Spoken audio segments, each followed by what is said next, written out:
In this video, guys, we're going to show you how to do the rear brakes, the front brakes, and hopefully get the chain of sprockets on this bike. We were waiting for a bunch of parts to come in from Honda. This little brake cable, the rear cable hold down was one of them. It's important to get this on now before your subframe is in because you can't get your screwdriver in there properly with the subframe in the way. So I just want to show you guys the importance of keeping these clips.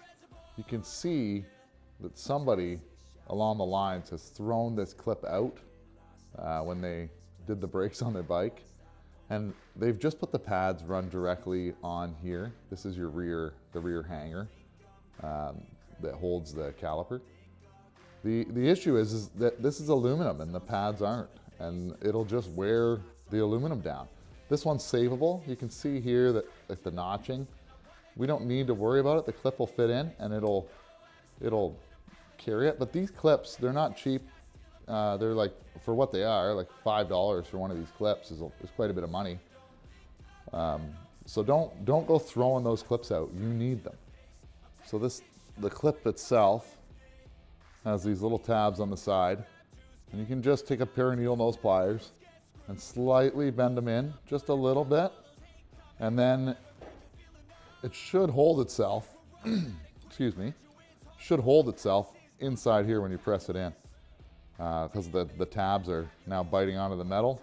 Make sure you push it all the way in, and then it won't come out.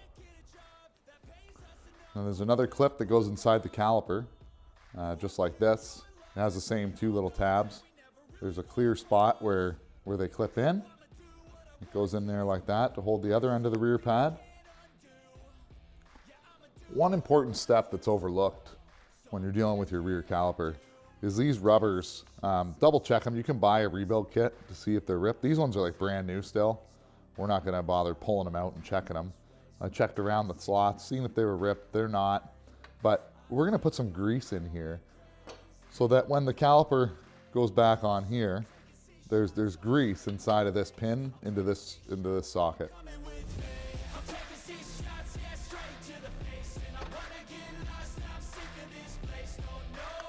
That's just a matter of putting these two together. Oh, we're getting grease everywhere. Sliding the two slides together. And push in. Calipers back together in one assembly. Matter of putting our pads in. You can see this side of the pad needs to slide all the way into that back clip that we put on and hold in there, and this side has to line up with this guide pin.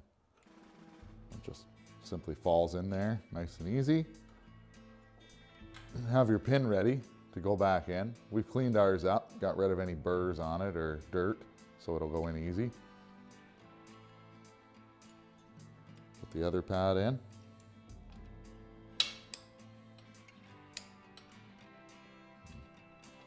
Snug our pin down. Now on our 04, this guide needs to go into this track. Let me see if I can show you. Into this track here. There's a guide on the hanger. So it simply slides in, and then your axle holds it all in place when the axle comes in on the rear tire. So we'll throw that in now. We'll shove our axle in to hold everything together. So it'll fall apart on us. We've got a brand new washer and nut to go on this bike.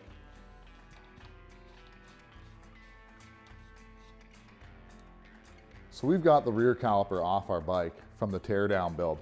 And you can see that somebody has used the wrong tool on this cap before. We need to pull this in order to get the pads and separate the caliper from the holder. But I can't stress it enough that an impact driver is what you need. If there's one tool you're gonna buy, guys, spend some money. They're $20. I'm sure you can get them on Amazon, get them anywhere, but an impact driver. You simply put it in the part, apply pressure in the direction you wanna go. You can set this to tighten or loosen. Obviously we won't wanna get rid of the part, so we wanna loosen it. Apply pressure, and hopefully we can get it out of there. There we go. She's loosened up. But without it, you're gonna screw this little cap up. And you can see somebody's just mangled it before trying to use the wrong tool. We'll try and break this free. There we go. Get our bolt out of there. And now that we have our bolt out, the pads will simply fall out, but we need to separate the two hangers. Like the back one, they're just held together with the clips. There we go. Pads are out. We'll have to clean it up, obviously. So at this point, guys, obviously this needs to be cleaned up. We're gonna take one of the old pads. These pads, you had a little bit of life on them, but since we're doing the bike, we're gonna get rid of these, put new pads on. And we're gonna take our channel locks and push those pistons back in.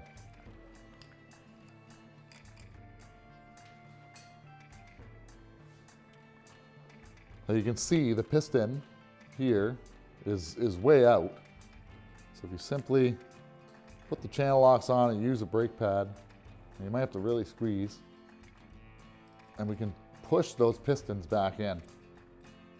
Obviously the front has two pistons. There we go. Just a matter of giving her a good squeeze. Now, if you start noticing leaking or fluid coming out past the pistons, that means the seals in there are probably no good, and you might need a rebuild kit, but in our case, we don't.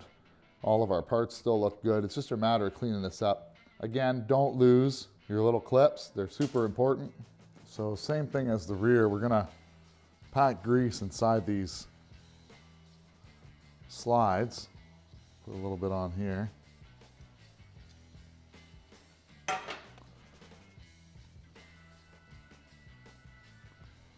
The same to this front one. Try and get some down in there.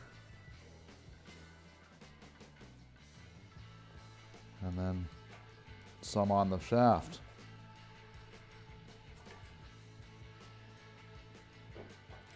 Install our clips.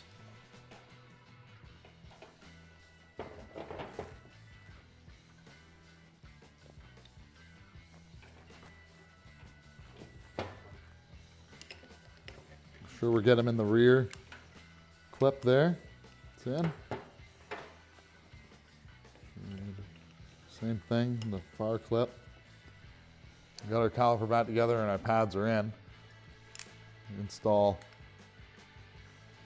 the little pin that holds the pads.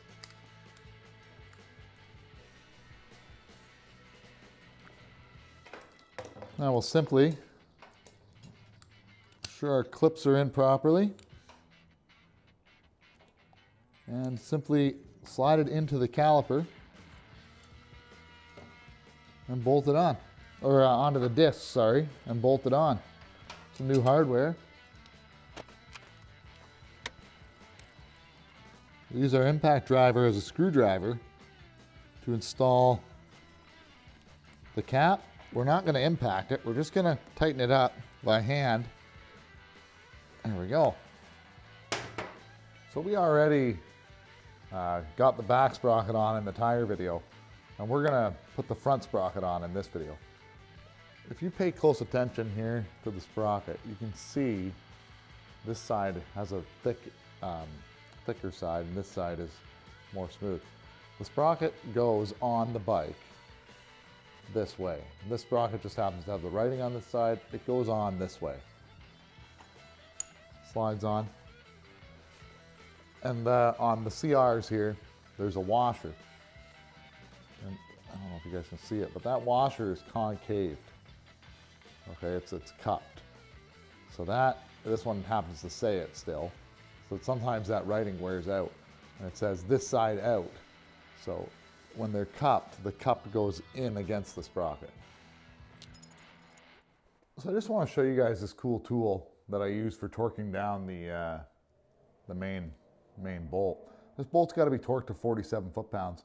And this tool, it goes on to the swing arm, obviously, and holds your sprocket You can adjust it for 14, 13, 15 mil or 15 tooth sprockets, depending. We have a 13, so we're in that setting.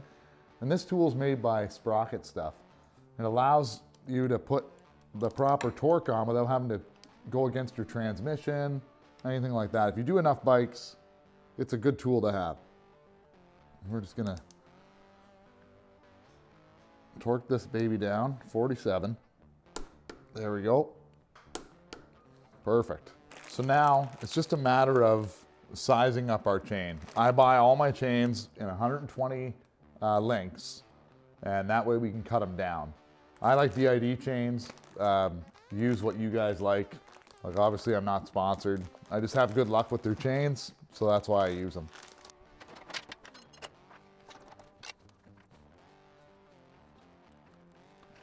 Don't forget to go through your chain guide. How many times have guys messed that up? You can see what link we're gonna have to take out. So I like to use a paint marker and simply mark, oh, this paint marker's wore out.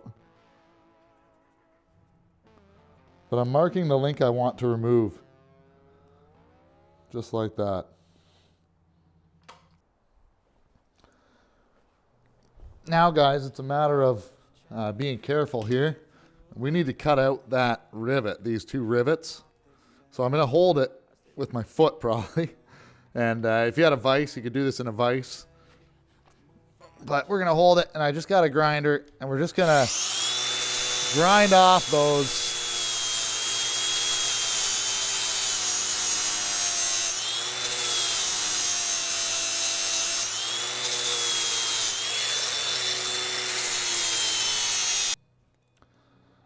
So we've got our spot all grinded. We're gonna take this chain brake tool, and it clips on, and as we tighten it, it pushes the rivet out. And what we do is we take our chain brake tool, and it's got a little pin there that pushes it through. You back it all the way out. You clamp it on your chain, and you start tightening it. And as you tighten it, it pushes that center pin of that one link that we ground off, the rivet, clean out. You see that there. Pushed it off.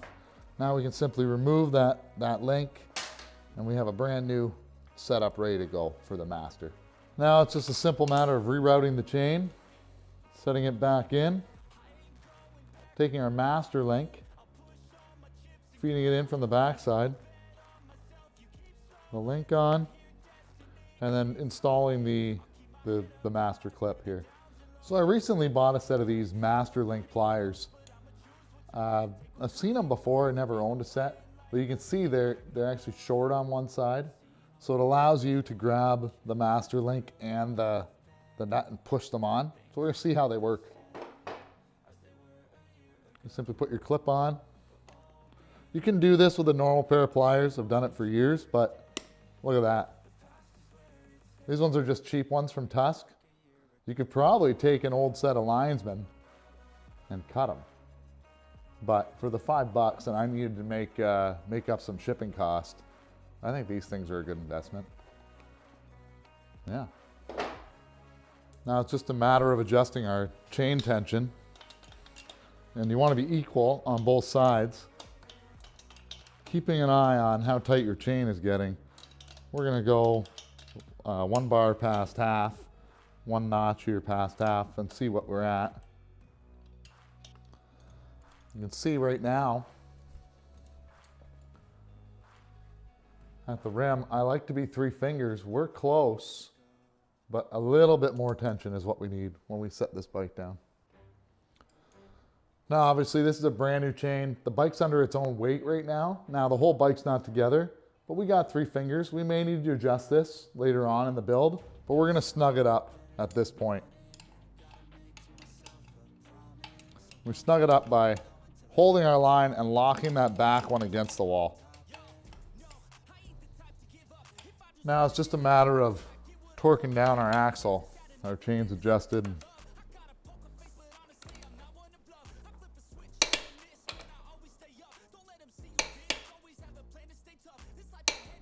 Perfect. All right, guys, one more little note here is this is the Polysport chain guide. And this thing, it really didn't fit. I had to file it and sand it. Maybe if the company was more apt to make it a chain guide instead of look like the stupid letter P for Polysport, it actually would have been a good product. So I'm going to have to tell you guys, do not waste your money on the Polysport chain guide. Front sprocket protector is what they're calling it. A waste of money. It cost me 20 or 30 bucks. I had to modify the hell out of it to get it to work. It's not like it's for the wrong bike. You can see on there it fits like 4 different bikes. Polysport, you can do better. Anyway, guys, that's pretty much it for this video. We got the front brakes on, got the rear brakes on. Chain's been cut down and fits good. Sprockets are all on. You guys got to see a really cool tool to torque down and put torque on your sprocket bolt. But that's what we got for this one. Like and subscribe on the videos. Leave a comment down below. Let me know, guys, if you have anything better that works when your OEM ones are missing. I probably should have just bought OEM, but I thought I'd give these a try. But don't be like me. Don't get suckered in. Waste of money. Anyway, thanks for watching, and we'll see you guys in the next one.